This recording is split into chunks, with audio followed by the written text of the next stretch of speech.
So this is part 3 in a series, and I'm Roy Wetherbee. I was the Blue Book regional editor through the first 6 volumes for New England.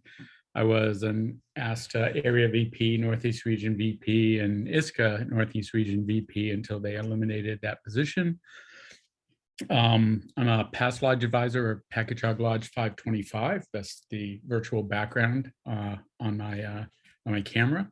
And I'm currently serving as the advancement chairman for my son's troop, which is not a small job. We've registered 91 boys. So I've been collecting since 1977 when I discovered, caught the bug at my first jamboree. It was actually the Canadian Jamboree in 1977 that I went to. And I've been focused on collecting New England OA since Rob Cutts published his first New England book in 1987. So my wife can blame him. So this is going to be the third in a 6-part series. I was originally going to try to do it in 5, and Connecticut was just too big to cover in an hour. So this is part 3. It's covering the east and northeastern part of Massachusetts. We're going to talk about 17 lodges that are now all one lodge. So this is a pretty interesting part of the state.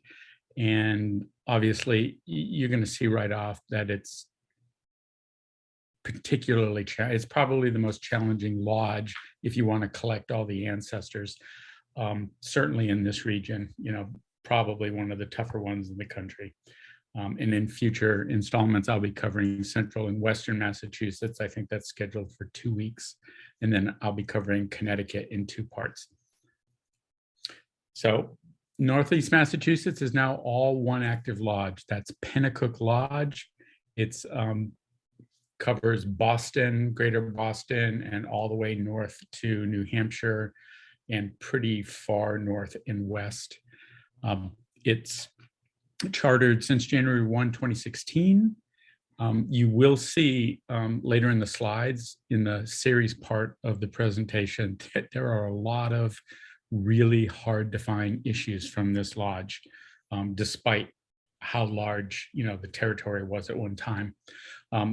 Penacook was formed by the merger of Matusit Lodge 52, which was chartered in 1994. Some of you may remember the lobster totem that they had, and Nanopashment Lodge 158, which was chartered in 1993.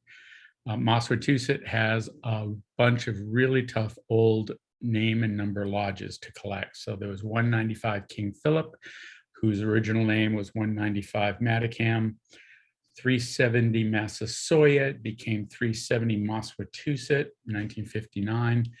261 Taskeagee had as its predecessors a couple of the toughest numbers and one of the toughest names in the region. There was 261 Missituck, 447 Souhegan, and 496 Menatomi. And then in 2000, Massasoit absorbed 131 Cahagan, which was out of Cambridge Council. And Nanopashment, its predecessors were in the original merger. It was 539 Passaquo, 505 Amisqui, and 490 Shingabus. Lancet merged in 7 years later in 2000, and they took the lodge number from this kind of ancient name, Winnipurkett 158. It was chartered in 1939. It disbanded early on. The only pieces known for that name are all fakes. So some really tough pieces here for people in this lodge and area to collect. And I'm just going to lead right off with the big guns. So, you want to collect this from the top down. You're looking for the Matacam, which is a name that's on pretty much everybody's needs list. There was this patch issued right around 1941. And there was discovered years later a silkscreen neckerchief, which I believe there are now 3 known in collections. The first one of these I saw was at a tradery probably 30 years ago, and it was in the possession of a fellow who had been the King Philip Lodge chief in 1960. And while he was lodge chief, an old timer in the lodge had given him that neckerchief. That was the first one I had ever seen, and a couple more have surfaced since then. Then you had 370 Massasoit, another tough lodge, chartered in 47, had a felt round that's very difficult, and had a felt jacket patch, which is extremely difficult. I interviewed on the phone probably 35 years ago now, a fellow who had been a member of that lodge. And while he didn't have his patches, he remembered things pretty clearly. And he said the jacket patch was made for the 6 delegates that they sent to the 1948 national meeting. So the story is that only 6 were originally made. I believe 4 are now still known to exist. So that's a pretty good percentage for something made of felt and that old. And then finally, another tough name is the Missituck, and the Misatock Neckerchief. This was their only insignia, but there are 2 very distinct varieties. So I have them here. The one on top is the older variety.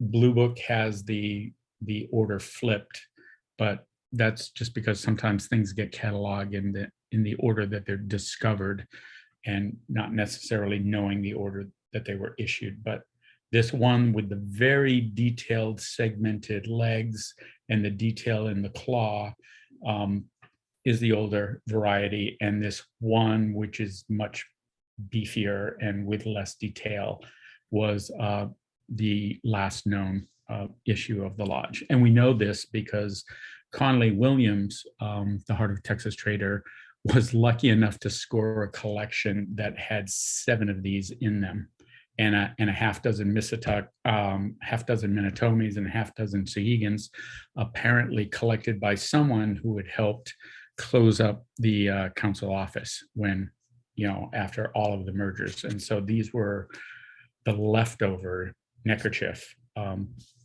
And so that's how we know it was the later issue. And so for other showstoppers, I'll just run through the first flaps first. We have the Sahegan first flap, Sahegan 447. I consider this the toughest, in a traditional number set, this is the toughest number to collect in New England. It would be followed by the Menatomi 496, which didn't have a number, but the F1 has this wave behind the canoe. The F2 did not. And then 370, I'd say, is probably the 5th best number in my region. And it had 2 varieties. So there's a twill left variety with horizontal stitched periods or vertical stitch periods. And then there's a twill right variety with horizontal stitch periods. So it looks like they had 2 loom runs of that patch while it was being issued. We have one Lancet 451. We have Shingabus 490, which had the very distinct half moon shape. A lot of different varieties of cut edge half moon shaped flaps from this lodge, but the first loom run is this one with very jagged yellow stripes in the sunset here right above the Native American. And then we have a Missouri 505 cut edge, another tough first flap from this area, and then Passequo 539, which was 1 per life. So it was difficult to collect, and it's extremely difficult to find mint. You find used ones all the time because they got sewn on uniforms, but it's actually really hard to find a mint one of those. And then we had Hagen 131 in Cambridge Council. They were chartered in 1938, but didn't issue a flap until almost 1960. So for a very long time, they didn't have a flap. This flap isn't all that tough. It can be found online these days for, maybe $20. King Philip Lodge had this cut edge flap with the very deep twill left in the background. They had a second issue, F2, which has an almost linen type fabric in the back. This was, I actually met the gentleman who designed this flap. He was Lodge secretary in 1955. Still has his original sketches of the flap from when he designed it. And then we have Tuskegee Lodge 261, which was Minuteman Council. I have two flaps here pictured because there are some old lodge members that are insisting that the peg leg version of the flap, which has been accepted as the first flap since the 1970s anyway, was an error, and that the what's currently S2 with the small foot was the true first flap from this lodge, and that the order with the peg leg came in later and was an error. So at this point we're trying to document that more diligently, but for now I'm just going to put them both in here. Then we had Nanopashment 158. They charted in 1993. I remember spending days walking around the 1993 Jamboree trying to find that contingent, and I finally did. They had issued all their S1s and they had sold out in a single weekend. So they were, that was the time to find them because they dried up very quickly following that event. And then the Matusit Lodge 52, again, I knew the lodge advisor, and he didn't want their first flap to be crazy expensive. So they ordered in lots of 500 and they just kept reordering and reordering, and they ended up making 2,500 of this. So again, not a very tough first flap. And that brings us today's lodge, Penacook Lodge, chartered in 2016. They have two sized woven flaps, and the larger size was a mistake. So these came in, they were wrong. They went back to the factory, they reordered. So this upper one, the smaller sized flap, is their W1, their first flap that they issued. But then they went ahead and sold these others as traders anyway. So they were made in reverse order than they were issued. So those are all the first flaps, and then we'll get into, and I'm going to start with the oldest lodge, which was Cahagan 131, chartered in 1938. And early on, all this lodge had was a 1 per life arrowhead patch that was generally sewn on neckerchiefs. So that was their lodge insignia. They would have a maroon neckerchief, and there are different varieties with piping or ribbons or whatever. But these were all 1 per life, and they're extremely difficult. And it seems, I mean, it was a very small lodge, so they ordered often in small quantities. And so there's a lot of variety between orders. The second one here is just, it's a thread break. So it's not really a variety. I just happen to have it in my collection. This one here with the flared trunk, their A2, was used for the longest period of time and appears to have been made in the largest quantities because it's the most common. And I'm not saying by any means that it's common at all. All of these are really tough to find. It just seems that every time I find one and I compare it to what I have, it's different. So, and there is supposed to be like another twill color variety of the A2 here that I actually haven't identified. Assuming it exists, I want to find it in mint condition so I know that it hasn't been washed or faded or whatever. But 1 per life, extremely difficult. You don't see these very often. And just a quickie for people that want to find the first one, the guaranteed first issue, you need to look at the trunk of the tree, and it's rectangular. If I can back up here, you can see that a lot of these have more of a triangular shaped trunk on the trees, and those are all later issues. But the true A1 has a very straight and rectangular base. So moving on to some later issues of Cahagan, these are what I would consider sleepers. And when you have a lodge this small, it's just the city of Cambridge, one city in Massachusetts. And they had a number of event patches. Some of them you see, but collecting all of them just because they're so obscure can be pretty tricky here. But the true sleeper, if I had to pick one for the whole lodge, is the 60th anniversary staff strip. So the gold Mylar border Kagan flap was their 60th anniversary flap. But you wouldn't know that if you didn't have its companion 60th anniversary strip. And even these together are not common. I saw one sell on eBay just a few weeks ago for, I think, $115, $120. This staff strip version was limited to their executive committee, basically, the people that were running the lodge, people running the event that year. And this is just exceptionally difficult to find. And of course, cover up that flap and you see these strips in the junk box and, you wouldn't know what they were. So now you do. That's a sleeper. Even the 60th anniversary strip isn't bad because once you pair it with their gold Mylar border flap, you've got a nice set there. But watch for that 60th anniversary staff strip. That's a killer. And then we move on to King Philip.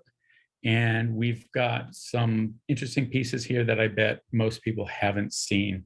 So this first sleeper is a silkscreen felt. It's actually almost more of a paint on the felt than, and what this was, it's called the King Philip Protest Badge. So what this was is King Philip Lodge was actually disbanded for a couple of years in the later 40s. I want to say like 47, 48. It was disbanded for a couple of years. I don't have the full story of why that happened, but the lodge members kept meeting on their own even while they were disbanded. And this was the patch that they made, and they wore on their uniforms or on their sashes, kind of as a protest to having been disbanded. And the story is that this design with the WWW and the crown for King and the P for Philip was taken from the design of Alawat Sakima's breechcloth in their OA ceremonies. And then here I have it's blown up quite a bit here, but I have here what's very similar to Caldwell pins. This is a past chief pin in sterling. It's cloisonné and sterling. And this particular one was for the lodge chief, who was chief in 55. And then at the end of his term in 1966, he received that. So it's marked sterling here. It has the initials of the gentleman who was chief and the date that he was awarded this at the end of his term. So it's the only one I've ever seen, but if they did it every year, I suppose there are more out there. And then finally, some other sleepers. The earliest really tough regular issue flap would be their blue borders. In the early days were all their vigil flaps. So they had Ordeal, Brotherhood, and Vigil flaps. The blue borders were for vigil. And the first series that had no fleur-de-lis was the toughest. So that's extremely difficult. And then for a sleeper, very late in the lodge's history, they had the silver Mylar they issued other OBV sets, and the vigils had the silver Mylar border, and they issued 2 runs. So they had a run of what they called the pale face, and then they had another run with this darker brown face. And this is a real sleeper. So they only made 20 of the pale face vigil. So again, if you didn't know that, you'd pass over that flap, I'm sure, quite quickly. But only 20 made, really tough to find.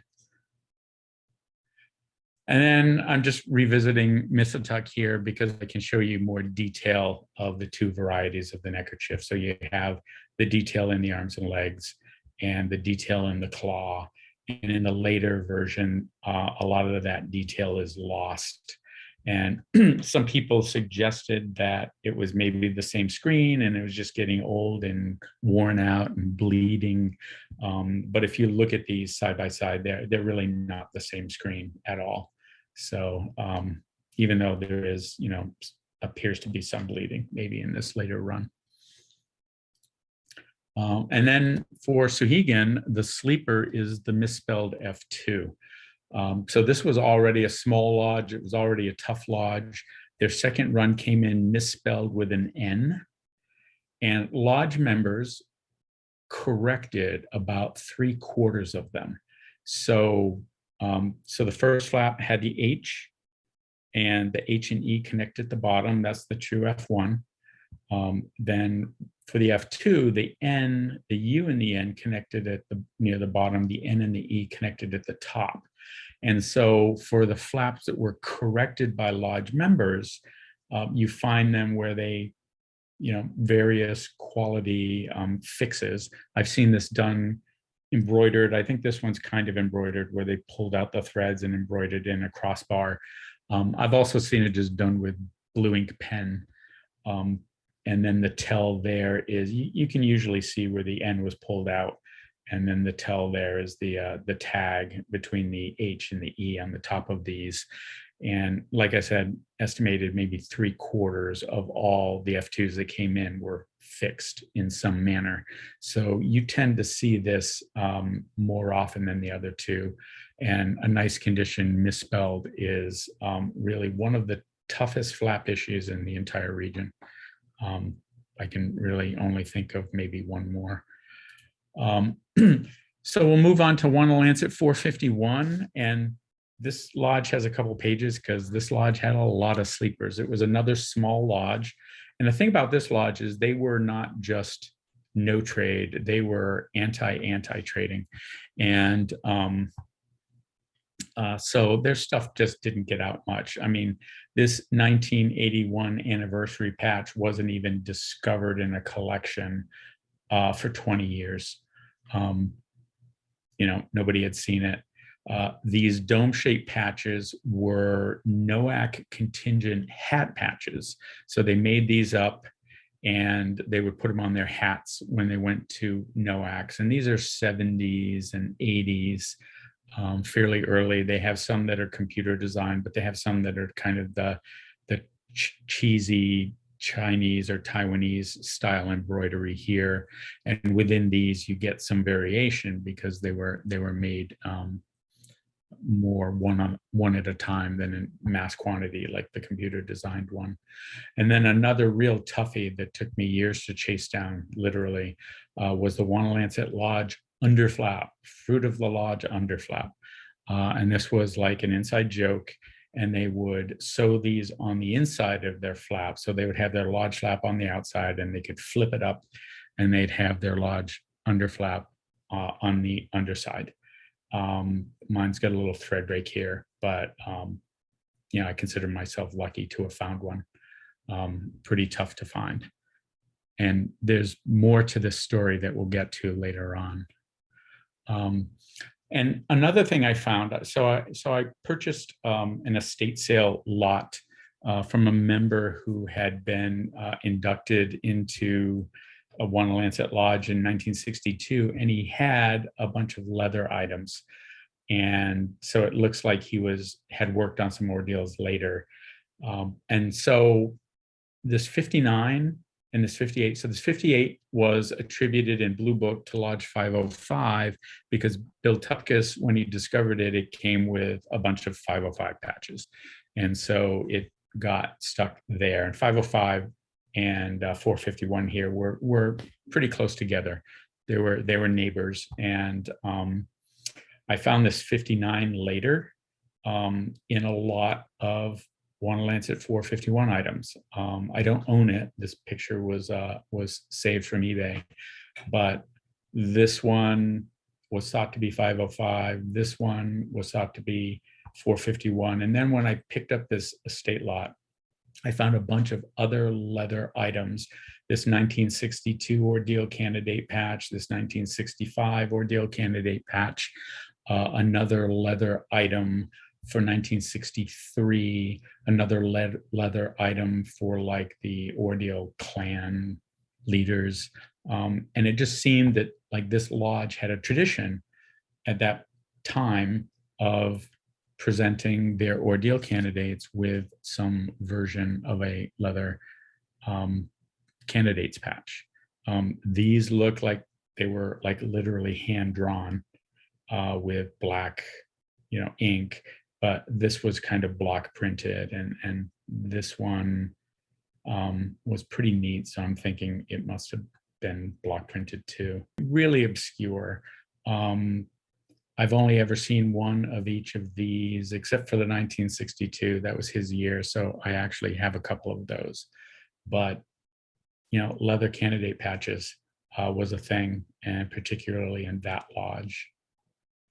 So moving on to another lodge that was part of that merger was Shingabus Lodge 490.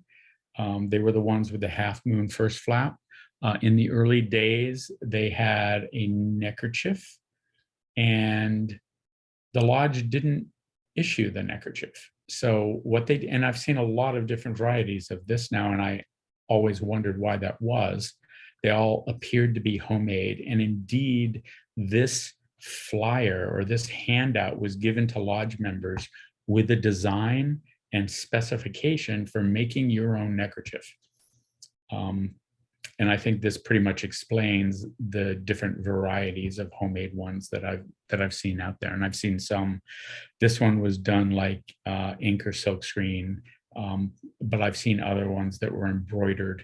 And if you can read the fine print here, it says, "Please feel free to indulge in a little fancy needlework. Here it is." So pretty interesting. I think there's going to be just a wide variety of homemade versions of this design, all of which I think I might broadly classify as N1, even though every single one's going to be different. And then for the sleeper in this lodge is probably their 25th anniversary flap. It's their most difficult flap. It is, among anniversary issues, probably the most difficult, I'd say, anniversary issue in all of New England. So it's tough to find. It exists in both twill left and twill right varieties. And I know this because the gold border one was a sample that I believe came out of Lion Brothers. And it has an opposite twill to the one over here. And I have seen the other twill variety here. I'm just still looking for it. So if anybody sees the 490 25th anniversary flap, it's a sleeper. It's a very good flap. And I'm looking for one of the varieties. And then Amisqui, another one of the lodges up in that area, had a number of different patches. The toughest early flap, apart from the F1, would be their F234, which was their Vigil flap. So they also had Ordeal Brotherhood Vigil issues during this time frame. And the twill background, yellow border Vigil flap is the toughest of the bunch. So something there to look for. They also had this early cut edge jacket patch. It's not common, but it's around. But this one next to it, which was believed to have just been rebordered, like a J1 that's been rebordered with a rolled edge. But you look at it closely, and it really is a different patch. But we can't confirm if this was ever really issued. It feels like it was more of a factory sample kind of piece. And it's pretty scarce. I've only seen 2 or 3 of them in my 40 years of collecting. And then chapters. This lodge happened to have two chapters with twin neckerchiefs, the Abnaki chapter and the Agawam chapter. This pair of chapter neckerchiefs are pretty tough.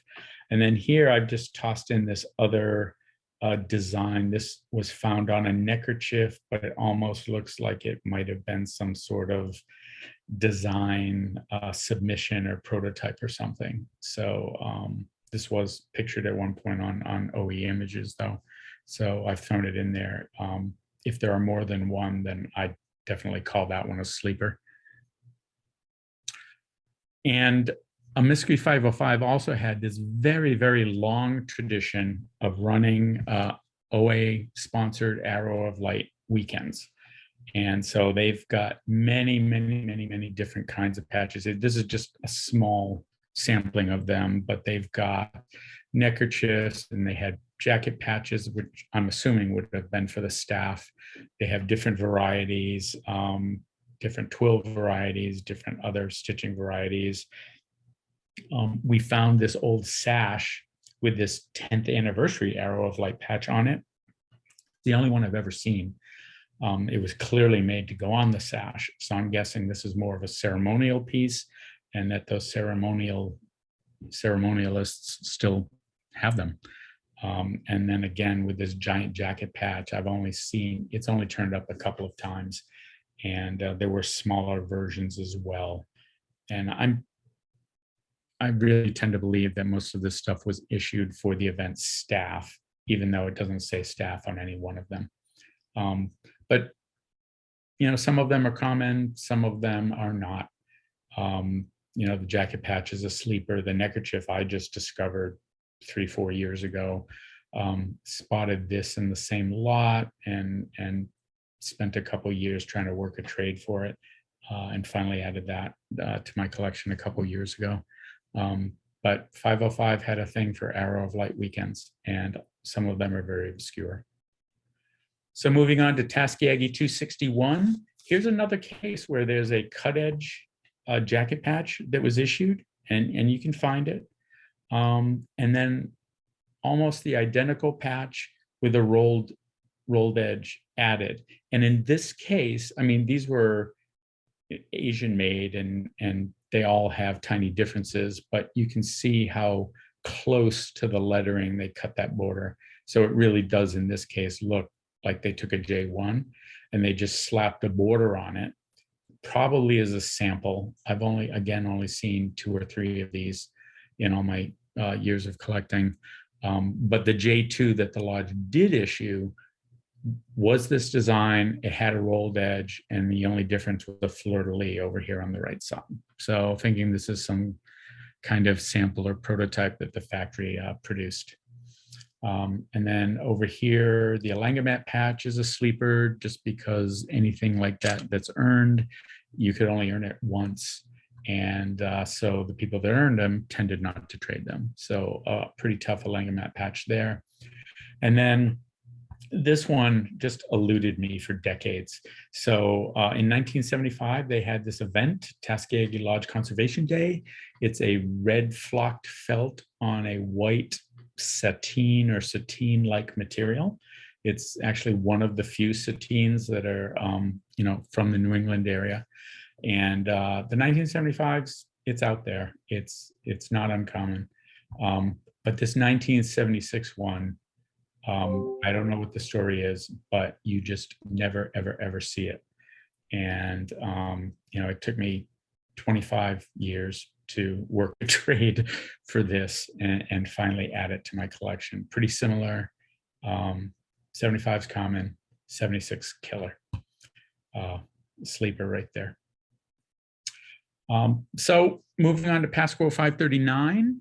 And this is one of like my big sleepers. I mean, the theme of the cover photo that I sent out were leather candidate patches. And Pasquo Lodge 539, L1 is just a sleeper from this lodge that's terribly difficult to find. I found similar items from this council that were actually neckerchief slides. So there are staple marks here, which lead me to believe that these candidate pieces were in fact originally neckerchief slides that were handed out to candidates when they were tapped out. But I don't think it was used for more than a couple of years. It's just so scarce. And then looking at their other issues, so they had this beautiful pie-shaped patch that was for their neckerchiefs. These were 1 per life.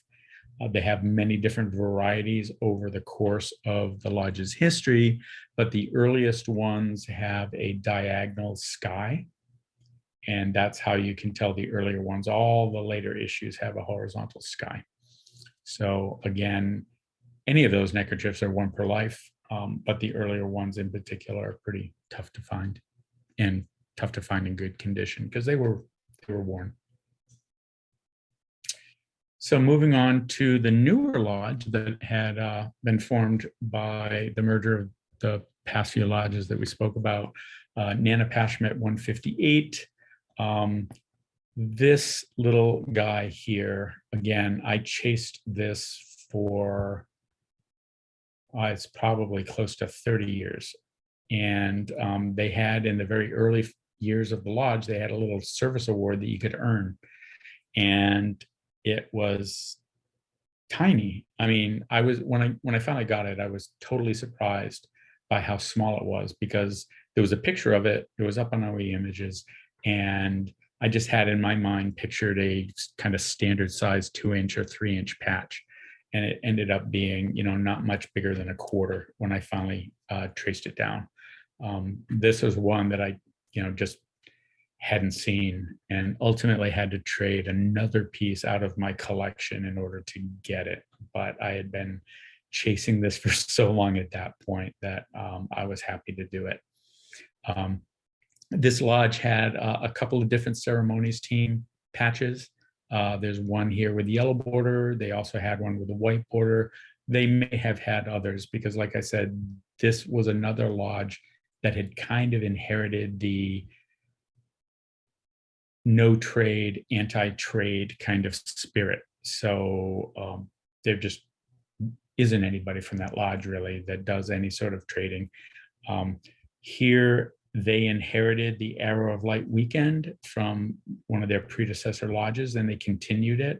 So they have a lot of different varieties of there. I'm showing just 5 different Arrow of Light weekend patches from this lodge. There are maybe 10 more that I've just seen in the wild but don't have pictures of.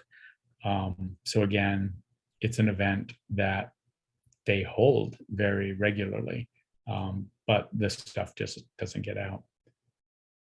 And this lodge also from one Lancet lodge, and they inherited this tradition of giving every year. So every year you have a chief and you have an e-board, and they select a theme for that year. And these go way back into the, I think, certainly 90s and possibly earlier. And every year the lodge would select a theme, they would design a patch, and they would issue a patch, and then they would have these designs hung up in their dining hall. And there's one for every year, but a lot of these patches are just so rare that the only hint of their existence are these designs hanging in the dining hall. I did finally find a few of these. I've been looking for photos for some of these, and some of these earlier ones I don't even have photographs of what was issued. But that's how we know they exist. And so any of these theme year patches from Nanopashment and Penacook, the new lodge, is continuing that. So this 2016 Penacook was their first theme year. Forward as One was their theme for the merger year. These are all sleepers, and they're all tough. And what makes them extra tough is, I believe for every year there's 2 versions. So you'll have one which is their theme patch, and you have another one that is their LLD patch.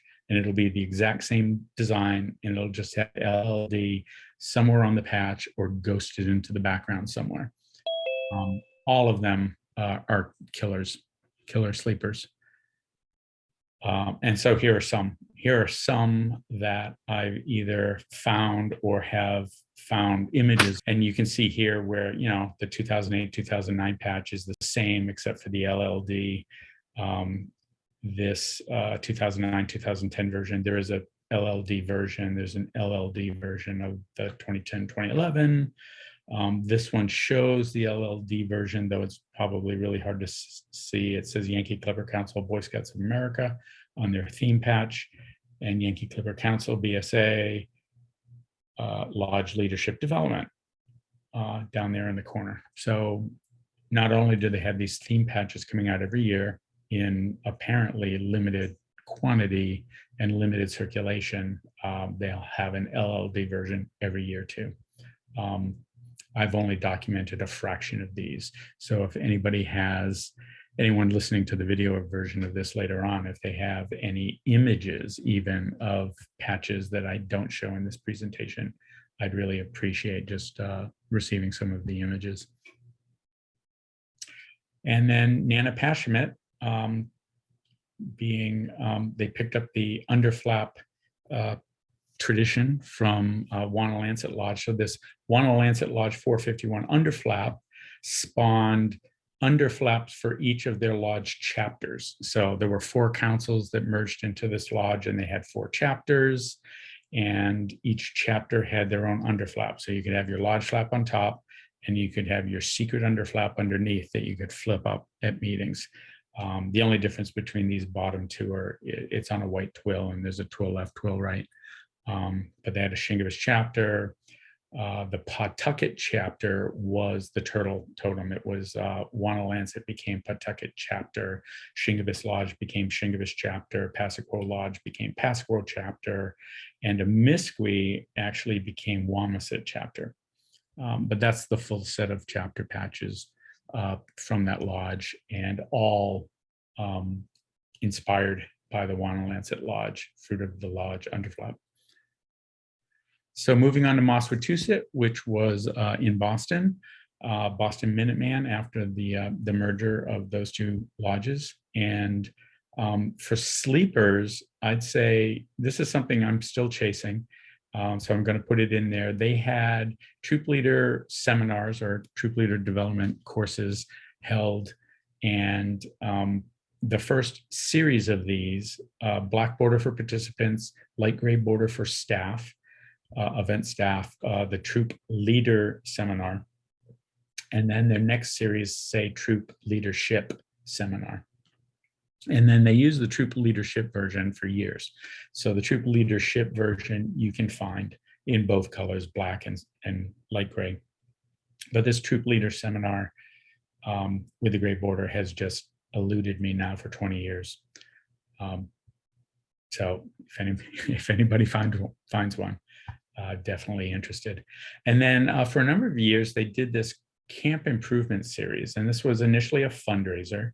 And it was kind of expected. It was kind of expensive. And initially they had these fundraisers. It was $10 for the red. It was $50 for the black. And they got stuck with a lot of leftovers, and I think eventually dropped the price to like $5 and $10. They always have a cheaper and a more expensive fundraiser. And then over here in the third column are the sleepers. So these ones that anybody could buy, they're out there. The green border here, you had to earn by doing service at camp. So these were fundraisers. This was earned with the green border. The second year of the program, blue and silver for the fundraisers, yellow border for the ones that are earned. You could only earn one, and much smaller quantities than any of these others. And then the super sleeper in this group is a 2003 blue border, because I was told it was not part of this series, but it was actually a prototype for the following year. So the 2003 with the blue border, I've only seen two or maybe 3 examples of it. So you've got kind of a sample there.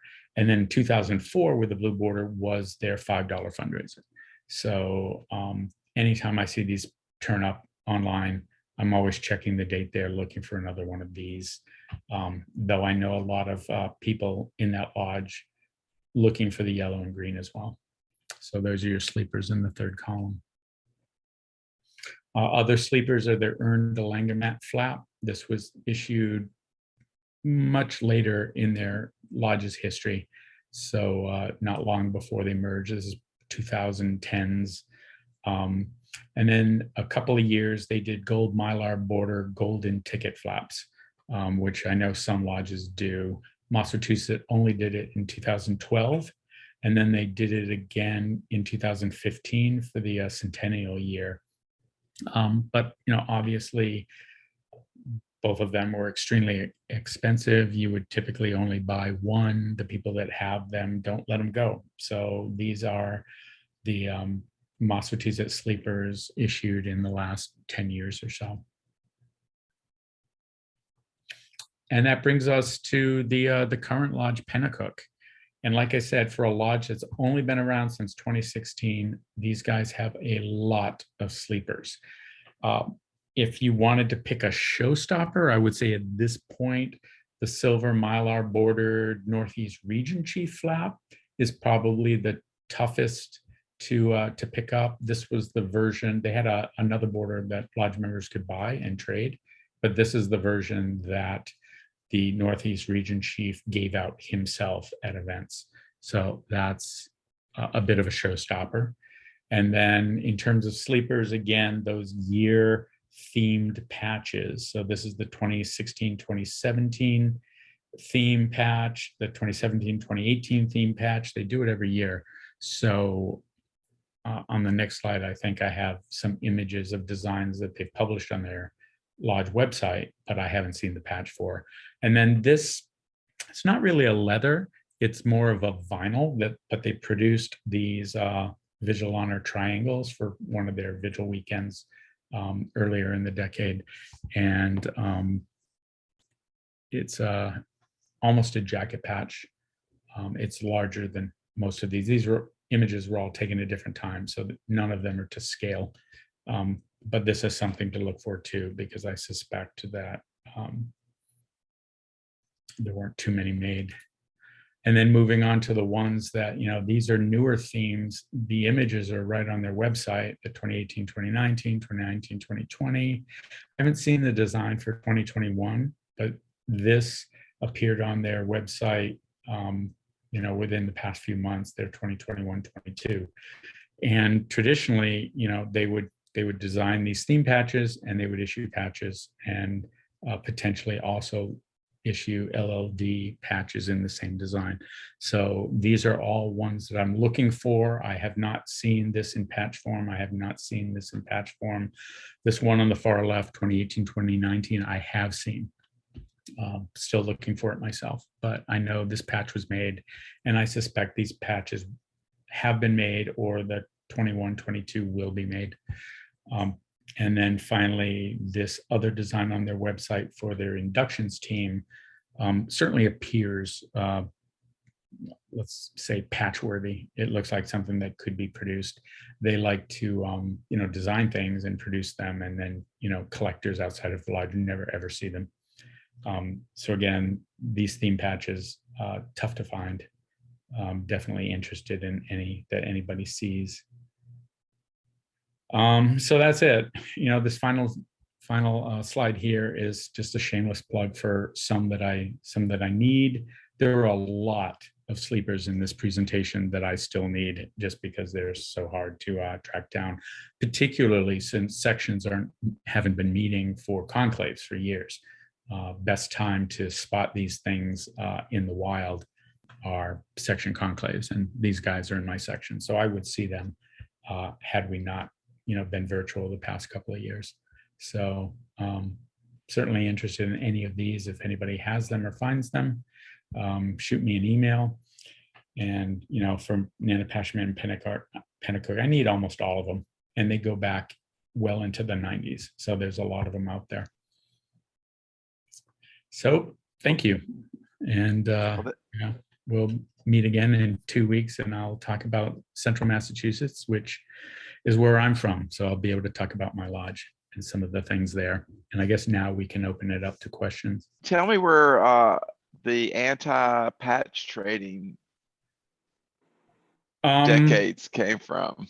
So this lodge, and I didn't include it, but these guys would actually go to events, and they had like a safe piece. One NOAC they handed out in envelopes, what they called the safe trading kit, and it had like plastic gloves, and it had, you know, like a little alcohol pad to sanitize. I mean, it was all about practice safe trading. And then another year they had orange cards with their totem on it, and it said, "You've been patch busted."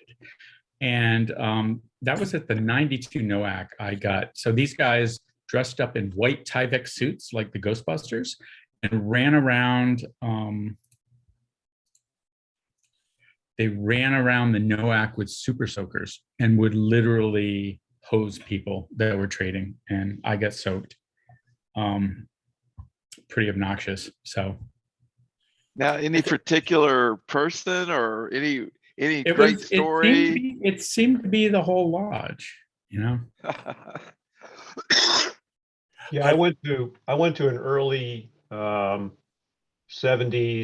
conclave that they hosted, and nobody would trade with you until they found you out in the parking lot, and then they would. They didn't want to be seen trading because the lodge was so anti-trading. Yeah. I did a lot of trading in the parking lot.